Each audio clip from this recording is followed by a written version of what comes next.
Hit it.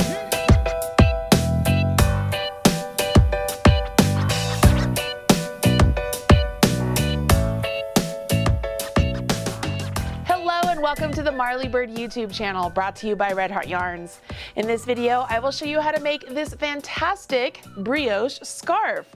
This scarf uses 1 ball of Red Heart Soft Essentials in a solid color and 3 balls in Red Heart Soft Essentials in a stripes. That's what gives you the really great striped look coupled with the brioche, and the solid color is used down here at the bottom ribbing to get 2-color brioche ribbing. The brioche scarf is rather simple, but because it is an experienced pattern, I have broken it up into a 3-part video series. In part 1, you will learn how to cast on and work in 2-color brioche ribbing. In part 2, you will learn how to do brioche knit stitch for the body of the scarf. In part 3, you will learn how to transition back to the 2-color brioche ribbing and how to bind off in pattern.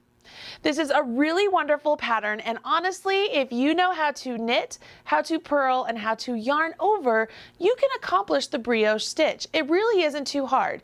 It will require just a little bit of patience and a little bit of understanding and slowing down, but that's what I'm here for, and that's why you have Rewind right here on the Marley Bird YouTube channel, right?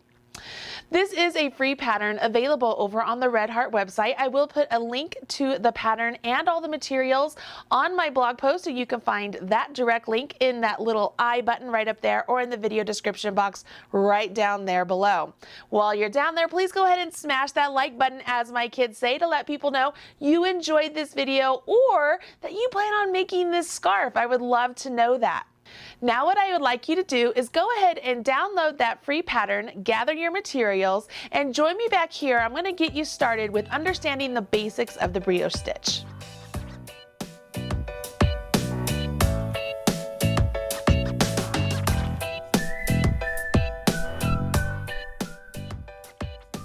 Brioche knitting is very similar to knit one, purl one ribbing. It's sort of like a combination of knit one, purl one ribbing and double knitting. It's sort of a hybrid. You create brioche knitting by working a series of sets of stitches. And a set of stitches is usually a slip one yarn over coupled with the brioche knit, or a slip one yarn over coupled with the brioche purl. Let's take a look at the actual scarf so you can see the difference between a brioche rib and an actual knit one, purl one rib. As you take a look down here, you can see I have over here still on the needles a knit one, purl one rib, and you can see that these stitches are really nice and snug together, right?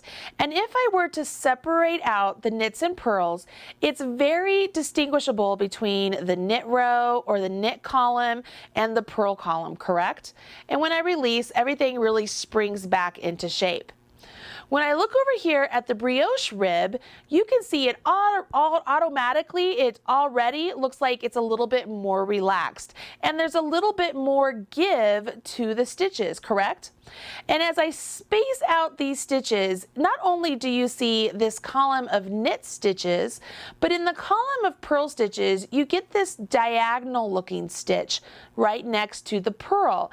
And that diagonal is created by doing the yarn overs with the slip one that you do when you create the brioche. Down here at the bottom part of this scarf, this is 2-color brioche ribbing.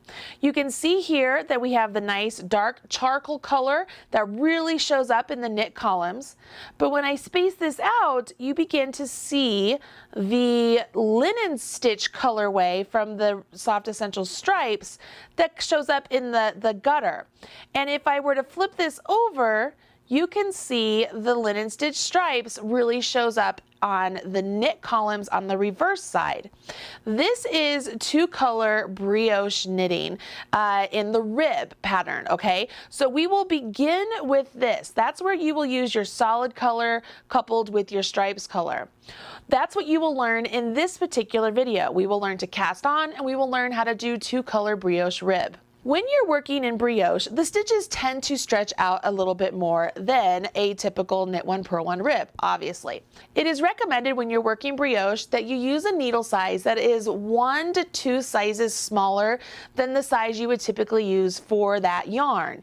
So for this particular pattern, the designer has you using a size 9 knitting needle, which is a 5.5 millimeter, and she wants you to use a circular knitting needle. Now, having said that, I know most of you are gonna be like, well, can I use straights? The answer is no. We are using circular knitting needles because when we work this ribbing part, this 2-color brioche ribbing, we will actually be moving the stitches down to the opposite end of our needle, and we need to be able to have access to both ends of our knitting. So that's where the circular needle is really going to come in handy. If you are adamant that you want to use straight needles, the closest you could get is using some straight double pointed needles. So that way you can move the stitches down to the opposite end of the double pointed needle. But honestly, the best thing to do is just to get some circular needles and use them for this pattern. The other thing I want to point out is in typical brioche patterns, you will have a row gauge and a stitch gauge that is given as if 2 rows are worked into one. That is because it takes 2 rows, 2 passes to create one brioche row. So typically when you are given a gauge, you will be given, let's say 16 rows equals 4 inches. And that 16 rows is actually a total of 32 rows because it takes 2 rows to complete one. The reason I am taking the time to point this out now is because in the pattern, the Fantastic Brioche Scarf pattern, the designer actually wrote the row gauge to be given as if you were working each row individually, not as if a typical brioche pattern is you work 2 rows to complete one. For this pattern, she has each one written individually.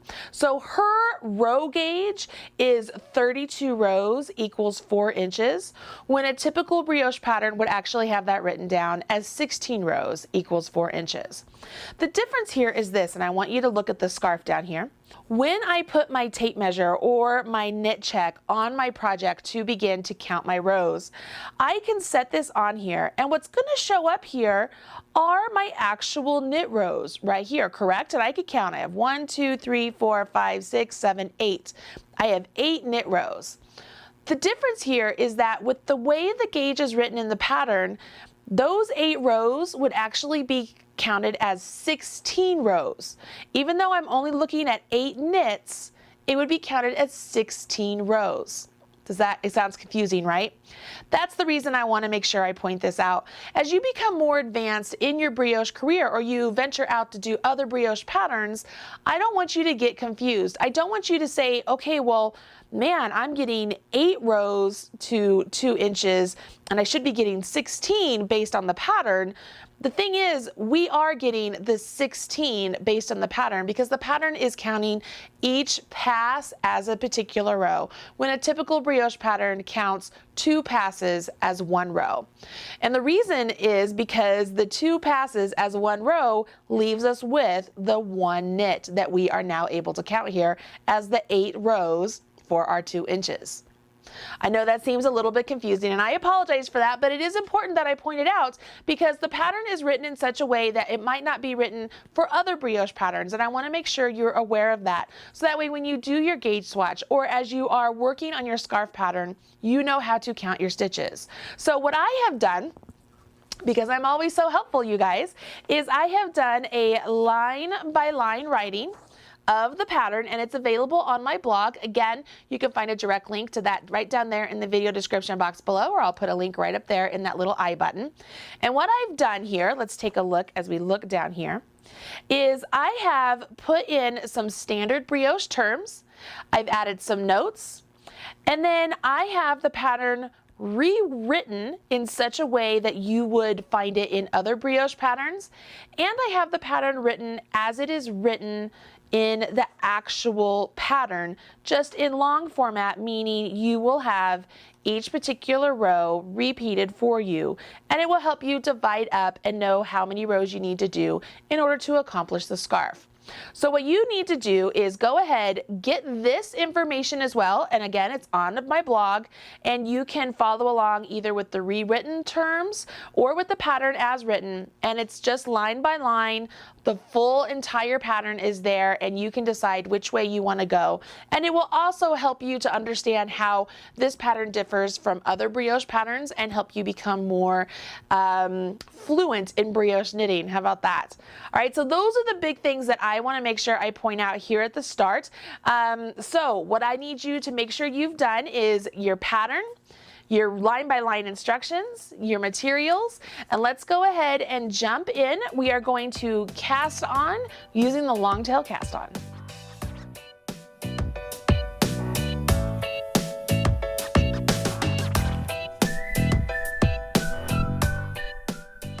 Let's jump in and create this really great scarf. The instructions want you to cast on 32 stitches, and if you want to change the size of your scarf, all you need to do is make sure you cast on an even number of stitches. I am going to use the long tail cast on to do my cast on stitches, and I want to make sure my stitches are nice and loosely cast on. As far as how loose do you cast them on, you want to make sure that the stitches can move easily on the needle, and that if you were to put your needle upside down, they aren't going to fall off. That's about a good judge of character.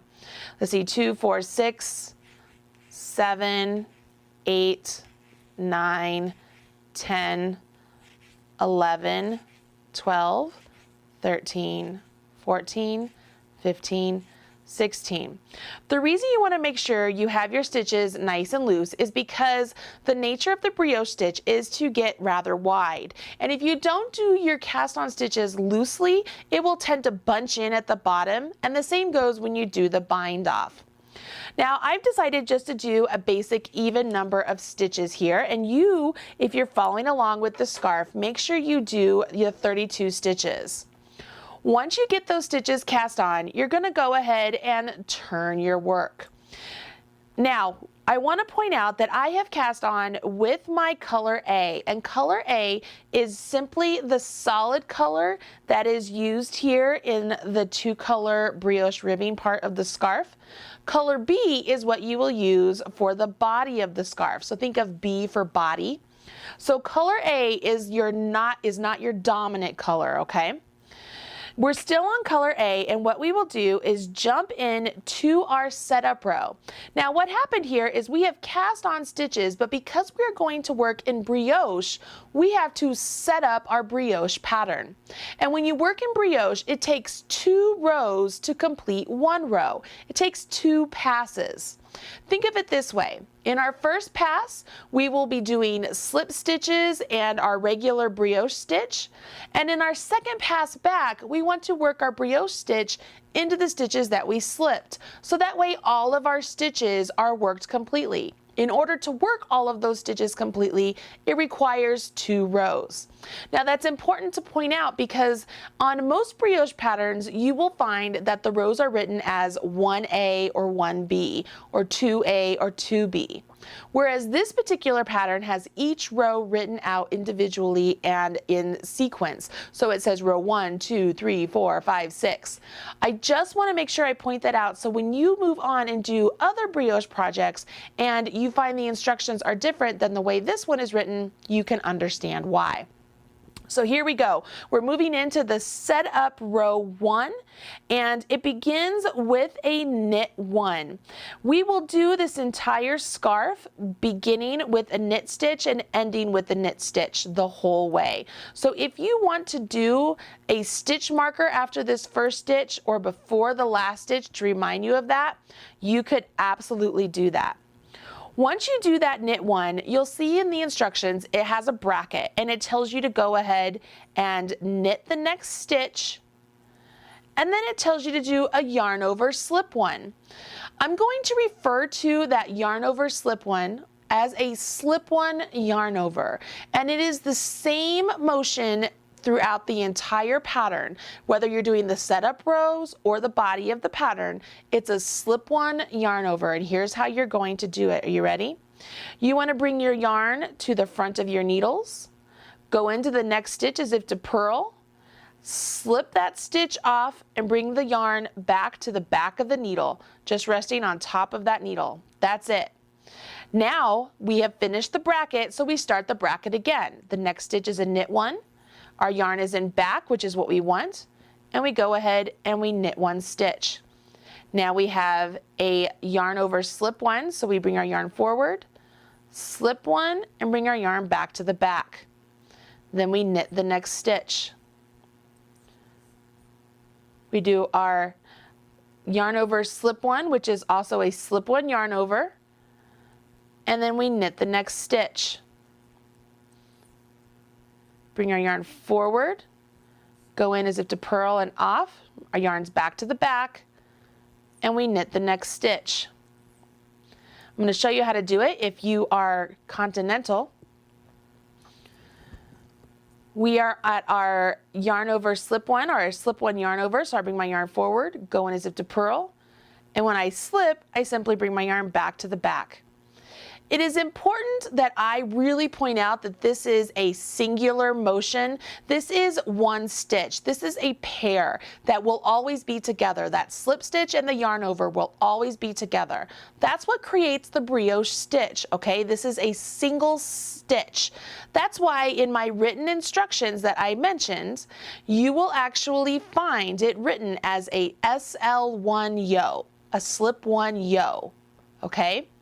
So now that I've done my slip one yarn over, I will knit one stitch, bring my yarn forward, go in as if to purl, slip it off, bring my yarn back to the back, and then knit one. Do that one more time. And remember I said you will knit the last stitch now and throughout.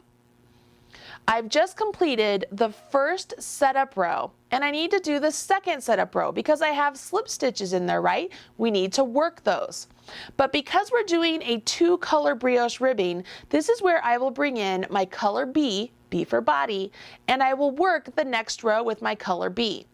Here's why you need circular needles. You need to be able to take all of these stitches, move them down to the end of the needle, so that way when we join color B, we are actually joining color B into the very first stitch we created. So that's why I need the circulars. I need to be able to have access to this end of the stitches. Okay, let's go ahead and spread these out and take a look at what you should be looking at. In your work, it should look something like this, where you have a series of singular knits and a series of knits and yarn overs, okay? For setup row 2, you simply grab color B and you will begin working setup row 2 with your new color. So for setup row 2, we begin with a knit 1, just like we did before, because we will do that throughout our entire scarf pattern. And now we will jump in to the brioche stitches. We will bring our yarn forward, and then you'll see the brackets where it says to go ahead and slip one with the yarn forward, and then it says to go ahead and yarn over and purl 2 together. Well, remember, we know that our slip one and yarn over is one motion, okay? So there is our slip one yarn over. But now it says to purl 2 together, and you're like, wait a minute, you said that yarn over and that stitch were a pair. They don't count as 2 individual stitches. They are a pair. And that is correct. That's one area where I actually don't agree with the pattern where it says a purl 2 together, because I think it can be confusing. In most patterns, this yarn over and stitch will be referred to as a brioche knit or a brioche purl. And that's what we are going to do. By purling these 2 together, as it's written in the pattern, we are actually going to do a brioche purl. Okay, so you ready? So we did our slip one and our yarn over, so that's our slip one yarn over, and our yarn is in back. If we want to purl these 2 together or do our brioche purl, we have to bring our yarn between our needles, go into that stitch, that brioche stitch, and purl them together. Does that make sense? So then I would slip the next stitch and make sure I bring my yarn over top and back to the back to get my yarn over. Bring my yarn between my needles back to the front, and then purl these 2 together, which is going to be called a brioche purl. Yarns forward, slip the next stitch, bring our yarn to the back, bring our yarn back to the front between our needles, and do a brioche purl. Slip the next stitch, bring our yarn back over top of our right hand needle, bring it back between our needles, go into that yarn over and the stitch, and do a brioche purl. Our yarn is forward, slip the next stitch, yarn over top of the right hand needle back to the back, between the needles back to the front, and brioche purl. Let's do that with my yarn in the other hand. Remember, this is not my go-to knitting method, so it might look a little bit iffy, but we can do this together. Are you ready? My yarn is in front, so I will slip the stitch, bring my yarn to the back, and back forward between my needles, and then do my brioche purl, right? That's my purl two together. My yarn is in front, so I go into the stitch as if to purl, slip it off, bring my yarn over top of the needle, back between my needles and forward, and then brioche purl.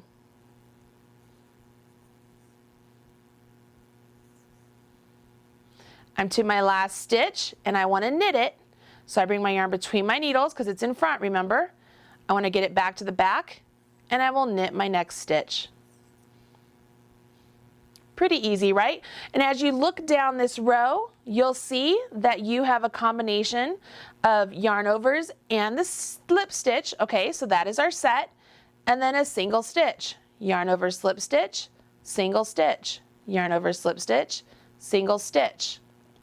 Now that we are at the end of this row, this is the end of our setup row, you now have both colors down here at one end, and it's time to turn. So we will turn our work, and we move on to row 3 as written in the pattern, or if you're following along with my rewrite, we are moving on to row 1A. So I will grab color A, and we will move to row 3 as written in the pattern. So row 3 begins with a knit 1, just like we do all along. And then it jumps into bringing the yarn forward and jumping into our slip 1 yarn over. I want to point out here, because those of you who follow along on the videos know I like to be able to read my knitting. One of the first clues that you have that you are going to be slipping that first stitch is that it is a standalone stitch, right? The stitch that has the yarn over partner is next to it. So we aren't going to do our brioche stitch until we get to that one. So this standalone stitch is going to be our slip stitch. And so in order to do that, we bring our yarn forward, go into the stitch as if to purl, slip it off, bring our yarn back to the back, and we move on to the next step. Now, as we're looking at our yarn over and our stitch here, this is our brioche stitch, correct? We are looking at a purl bump. Can you see that? You see that purl bump? That is your clue that this is going to be a brioche purl. How cool is that? This is our clue that we're going to do a brioche purl. And what's really cool is because we're using two colors, you can easily see where the yarn over and the stitch are together. So there is our partnered pair. So to do a brioche purl, remember our yarn is in back because of our yarn over we just created. We have to have it back to the front to create the purl two together, or the brioche purl. So we go between our needles and we do our brioche purl. Slip 1 yarn over, bring our yarn back to the front, brioche purl. Slip 1 yarn over, bring our yarn back to the front, brioche purl.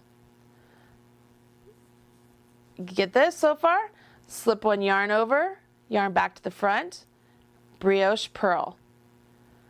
Slip 1 yarn over, back to the front, brioche purl.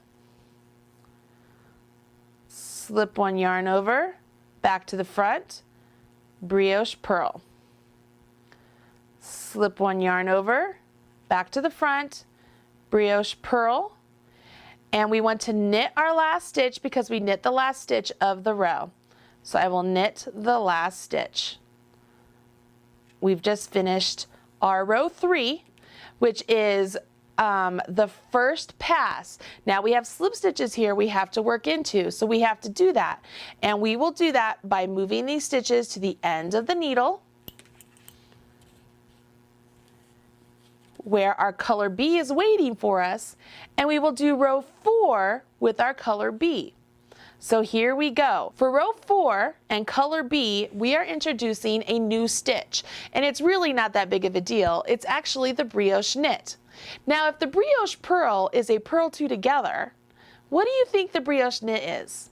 That's right, it's the knit two together in the brioche. So as it's written in the pattern. So let me show you how to do that. We're here at the start and we will begin with our knit one just as always. We automatically can see right here we have our yarn over and our stitch waiting there. And remember at the start of the last row I pointed out that we only had the stitch there. So this is our first clue that we are going to begin here with a brioche stitch of some sort. Our second clue here is that you can barely see it, but that is a knit stitch. So we know that we're going to do a brioche knit. And we can also tell that our next standalone stitch is a purl. So that gives us another clue that we're going to have a brioche knit here because it's ribbing, right? We're going to have knit, purl, knit, purl. In the instructions, luckily enough, it is already written out for you, so you don't have to worry about reading your knitting, but this is a great way to be able to know where you are if you just pick up your work and you don't have your instructions with you. We start off here on row 4. We did our knit 1, and now it's time to do our knit 2 together, which we are going to call our brioche knit. It's the slip stitch and the yarn over. You literally knit those 2 stitches together, and that's why the pattern is written as a knit 2 together. And we're going to call that a brioche knit.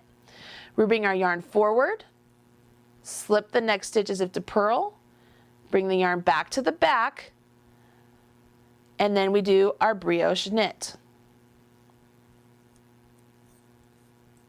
Right?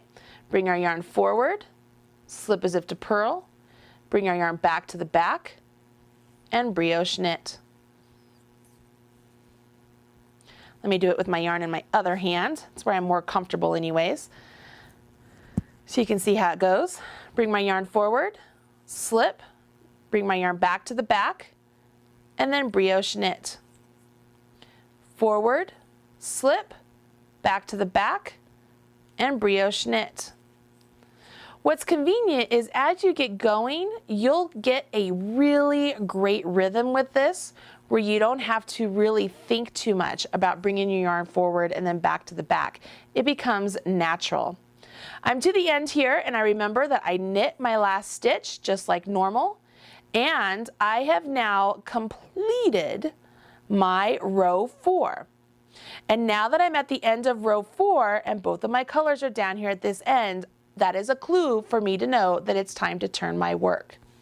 So even though the instructions say that I am just completing row 4, in reality, I've only completed 2 brioche rows, okay? I keep reiterating that, I know, but I think it's important to point out so that way as you move on and do other brioche projects, you know how this works. We're moving on to row 5 of the brioche pattern and we're back to color A. And so we begin with our knit 1. And we automatically jump in here. We can see our yarn over and our stitch right there. So we know we're going to start off with the brioche stitch. And our second clue that it's going to be a brioche knit is that we're looking at knits. Okay, so here we go. We're going to do our brioche knit. Bring our yarn forward, slip one and yarn back to the back. So that's our slip one yarn over.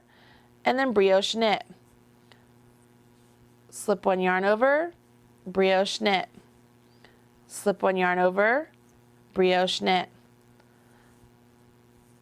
Slip one yarn over, brioche knit, all the way down the row. And you want to remember that as you do your brioche knit, you are knitting together the yarn over and the stitch. It's actually the yarn over and the slipped stitch from the previous row. Slip one yarn over, and I end with my knit 1. Now that I just finished color A, I need to move my stitches down to the end of my needle, and I will do color B, which will be my row 6 as written in the pattern, and it's row 2B as written in the rewrite, depending on which way you're following. So here we go. On our first one, we will knit this first stitch, and then we automatically jump into row 6. Now, let's read our knitting here. We see a solitary stitch there. That is not our brioche stitch. That's the stitch we're going to slip. So we want to make sure we bring our yarn forward, slip, and go back to the back. Now we're to our brioche stitch, and we can see that we're looking at purls. So we know we're on our brioche purl, which would be our purl 2 together, correct? So I want to make sure I bring my yarn between my needles back to the front, and then brioche purl. Slip one yarn over, brioche purl. Slip one yarn over, brioche purl. Slip one yarn over, brioche purl. Slip one yarn over, brioche purl. I want to remind you once again, just because I'm here, I might as well. When you do your slip one yarn over, your yarn is in back. You need to bring it back between your needles before you do your brioche purl. Slip one yarn over, brioche purl, and I end with my knit one. So that is the end of row 6, which would complete my next 2 passes, correct? So I'm beginning to actually start to see some actual brioche happening there. Both of my yarns are down here at one end, so I know it's time to turn again. So I will turn, and I am on row 7. Now row 7 is just like row 3. So we already know how to do row 7, but the pattern is written so that way it doesn't say, you know, repeat row 3 and 4. It actually has a row 7. So I'm going to show you how to do row 7 just so you are fully aware how to do it once again. I want to make sure this strings are not underneath me so you can better see how the stitches are worked. All right, you ready? Row 7, we're using color A again. So we will go ahead and knit our first stitch. And if we're reading our knitting, we're looking at our solitary stitch there. So we know we're automatically with our slip one yarn over. And we're looking at the next stitch, which is our brioche, right? And we're looking at purls. So we know it's a brioche purl, right? A brioche purl. So I bring my yarn between my needles and I do my brioche purl. Slip one yarn over, brioche purl. Slip one yarn over, brioche purl. Slip one yarn over, brioche purl. Slip one yarn over, brioche purl. Slip one yarn over, brioche purl. Slip one yarn over, brioche purl. And I end with my knit one. Our last row here is row 8. We slide our stitches down once again so that we can get to color B. B for body, remember? And so I'm down here with my color B, and we will move on to row 8. And we start off with our knit one. And even without looking at the pattern, I know right here I'm looking at a brioche stitch because I can see my yarn over and my slip stitch right there. And I'm looking at knits, so it's a clue I'm on a brioche knit. So I know automatically here I'm going to do my brioche knit, which is a knit 2 together as written in the pattern. Bring my yarn forward, slip one and yarn over, right? And then brioche knit. Slip one yarn over, brioche knit. Slip one yarn over, brioche knit. Pretty easy, right? Once you get going, it has a really good rhythm, and honestly, just give yourself a little bit of time and patience. You will get this. You want to make sure that you don't want to accidentally drop a stitch or anything like that, because fixing mistakes in this is a little bit tricky, and I honestly, that's a whole nother video. So right here, you want to make sure that you just take your time and just keep consistent with the stitches. You've now worked through the setup row through row 8, and the rest of the instructions have you continue on repeating row 5 through 8 until this section measures 6 inches. And based on the row gauge, that will be a total of 48 individual rows. Again, if you download the line-by-line instructions, you can just tick off each line as you finish it, and you will be right where everything is as long as you're getting the same gauge as the pattern. I want to go ahead, I'm going to set this aside. I want to show you one I've been working on here, because I think it really shows you a little bit more.